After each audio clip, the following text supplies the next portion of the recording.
Estamos aqui para mais uma aula de biologia e hoje nós vamos conversar sobre as verminoses. Verminoses são doenças causadas por vermes. Nós temos os vermes que apresentam uma estrutura cilíndrica e temos os vermes que apresentam uma estrutura achatada. Então vamos observar as estruturas desses vermes. Então observem agora um plateuminto. Então o exemplo que nós temos aí é a planária. Apresenta o corpo achatado. Esse animal apresenta vida livre. Assim como nós temos a planária, que é um animal plateuminto de vida livre, nós temos os plateumintos que são parasitas, os causadores de verminoses, os causadores das doenças. Entre eles nós temos as doenças causadas pelas tênias, a tênia solium, que é a tênia do porco, e a tênia saginata, que é a do boi.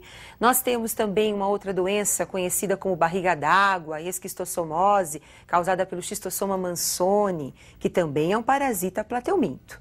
E os parasitas cilíndricos, os asqueumintos. Então vamos observar agora a estrutura de um Ascaris lumbricoides. Então nós temos aí um casal de Ascaris lumbricoides. Observem agora a fêmea, presença da boca da fêmea. A fêmea apresenta uma boca trilabiada, assim como o macho. Então nós temos o ânus. Temos agora nesse animal tubo digestório completo, com boca e ânus. Poro genital e o poro excretor. O macho apresenta na sua extremidade posterior uma curvatura. Vocês estão observando a presença das espículas, por onde ocorre a cópula, a fecundação, no poro genital da fêmea. Os vermes cilíndricos causam muitas doenças importantes ao homem. Entre elas, nós temos a elefantíase, causada pela Wolkeria. Nós temos também a doença conhecida como amarelão, a doença do Jacatatu, conhecida também como ancilostomose, causada pelo Necator americanus. E nós temos também a ascaridíase, causada pelo Ascaris lumbricoides, e outras doenças, que também são importantes. Mas hoje nós vamos conversar sobre a doença causada pelo plateuminto, que é a teníase, a doença causada pela solitária, pela tênia solium e pela tênia saginata. Então observem agora as diferenças entre as duas tênias, a solium e a saginata. Tênia solium. Então nós temos a cabeça do verme com a presença de acúlios, ganchos. A cabeça nós chamamos de scolex. Tênia saginata, a ausência dos ganchos, a ausência dos acúlios. Esses ganchos são importantes para prender o verme à parede intestinal. A tênia solium, ela apresenta como hospedeiro definitivo o homem e o hospedeiro intermediário o porco, enquanto que a tênia saginata apresenta como hospedeiro definitivo o homem e hospedeiro intermediário o boi. Então nós vamos conversar um pouquinho sobre a teníase causada pela tênia solium, o ciclo da tênia solium. Então observem agora a manifestação da doença no homem. Então nós temos um homem com o verme adulto no seu intestino, esse verme que atinge metros de comprimento. O verme apresenta o corpo formado por anéis e nós temos aí a saída de um anel maduro. Esse anel, grávido, cheio de ovos, vai para o meio exterior, vai para o solo, aonde nós temos então o ovo esperando o seu hospedeiro intermediário. Então, no caso, o porquinho ingere esses ovos que estão presentes aí no solo. Vocês sabem que porco come detritos, se alimenta de tudo que ele encontra pela frente. E as pessoas que eliminam essas proglótides, eliminam esses anéis maduros no meio externo, quer dizer, que não usam o vaso sanitário, então faz com que tenha aí uma proliferação da doença, porque nós temos a presença também de um porco sendo criado solto, à procura de alimento, e encontra então esse ovo da tênia solium. Agora vamos observar como é que ocorre o desenvolvimento desse ovo no interior do porco. O ovo ingerido pelo porco cai no seu sistema digestório e lá no estômago do porco ele é digerido, a casca é digerida. O ovo agora cai na circulação sanguínea e vai para a musculatura do porco. E lá vai se desenvolver numa larvinha, que é o cisticerco, que apresenta um escólex, a cabeça invaginado no seu interior. O cisticerco é uma larvinha visível que dá para você observar até na língua do porco. É uma larva que mede de meio centímetro a 1 centímetro. Essa larva, ela fica também na musculatura do porco e o homem vai ingerir essa larva quando se alimentar do porco ou dos seus derivados e essa carne for mal cozida ou for crua. Como nós vamos verificar, como é que vai ocorrer agora o desenvolvimento dessa larva no homem.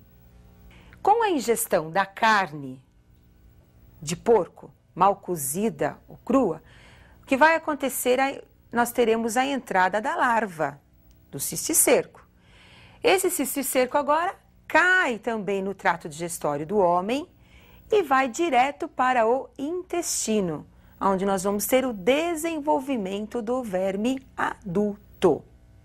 Esse verme agora, a Taenia solium, vai se desenvolver, como eu já falei para vocês, no intestino do homem, atingindo metros de comprimento e começa então agora a ter o desenvolvimento dos seus anéis grávidos. Nos anéis deste verme nós vamos encontrar a parte feminina e a parte masculina. Então nós temos os ovários e nós temos também a produção dos gametas masculinos, fecundando os óvulos e dando origem então agora a um útero cheio de ovos. Como esse anel fica muito pesado, ele acaba sendo eliminado. Então, apesar do verme estar eliminando esses anéis grávidos, ele ainda está vivo no intestino, preso, agarrado à parede intestinal, continua o seu processo de reprodução. Lembrando então que esse verme ele é hermafrodita, ele tem a parte feminina e masculina em cada anel, por isso a grande produção de ovos. Agora, essa doença que eu acabei de descrever é a teníase. Nós temos o verme adulto no intestino do homem. Mas uma doença mais grave provocada pela Taenia solium é a cisticercose. É uma doença em que o homem faz o papel do porquinho. O homem é o hospedeiro intermediário. Como é que isso pode acontecer? Quando o homem ingerir ovos da Taenia solium. Então agora nós vamos ter o desenvolvimento da larva na musculatura do homem ou no sistema nervoso do homem, levando a um quadro de neurocisticercose. Esse paciente, ele pode ter uma dor muito forte de cabeça, ele pode apresentar cefaleia e ele pode ter vômitos, pode ter quadros de epilepsia e pode ter uma morte súbita, dependendo da localização da larva, dependendo da localização do cisticerco. Como é que o homem ingere os ovos? Os alimentos contaminados ou através do que nós chamamos de autoinfestação. Os anéis grávidos acabam explodindo e nós temos a eclosão dos ovos no próprio intestino do homem. E com isso nós vamos ter a evolução da larva na musculatura ou no sistema nervoso. Agora, uma outra doença também importante é a ancilostomose, conhecida também como amarelão. Aqui no Brasil, essa doença chegou através de dois causadores, o Necator americanus e o Ancylostoma duodenale. Então, nós vamos conversar um pouquinho sobre o ciclo desses animais. Então, nós temos o ciclo do Necator americanus, causando, então, o amarelão ao homem. Então, nós temos aí o ciclo do Necator americanus. Então, imagine um paciente que está infectado pelo Necator. Esse verme fica no intestino, começa a ocorrer a sua oviposição. Então, o ovo é eliminado através das fezes. Esse ovo permanece no meio ambiente. Encontrando as condições ideais, ele acaba passando por um processo de evolução. Então, nós vamos ter dentro do ovo a evolução das larvas. Então, essas larvas agora sofrem a primeira mudança, a primeira muda dessa larva, formando então uma larva rabditoide. Em seguida, nós vamos ter, após 48 horas, a segunda muda, que é a larva conhecida como filarioide. E, posteriormente, 7 dias após a formação da filarioide, nós vamos ter a filarioide infestante. Então, esse ciclo da evolução da larva acontece no solo, no chão úmido. Essa evolução garante agora a penetração dessa larva, que pode ser uma penetração passiva ou ativa. Penetração ativa, pela pele, conhecida também como percutem.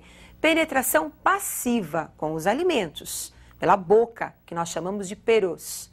No homem, a penetração ativa, através então do chão úmido, é a principal forma de transmissão da doença.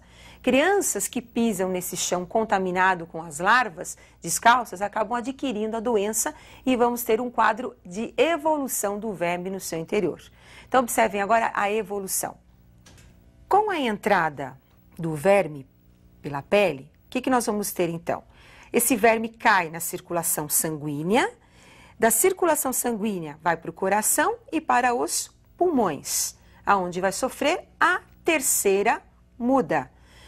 Nos pulmões, ele agora passa para o trato, subindo pelos bronquíolos, passa para o trato digestório, passando pela traqueia e vai agora para o estômago. E do estômago para o intestino, onde vai sofrer a quarta muda. Se o verme penetrou pela boca, ele vai direto para o estômago e lá vai sofrer a terceira muda e a quarta muda no intestino.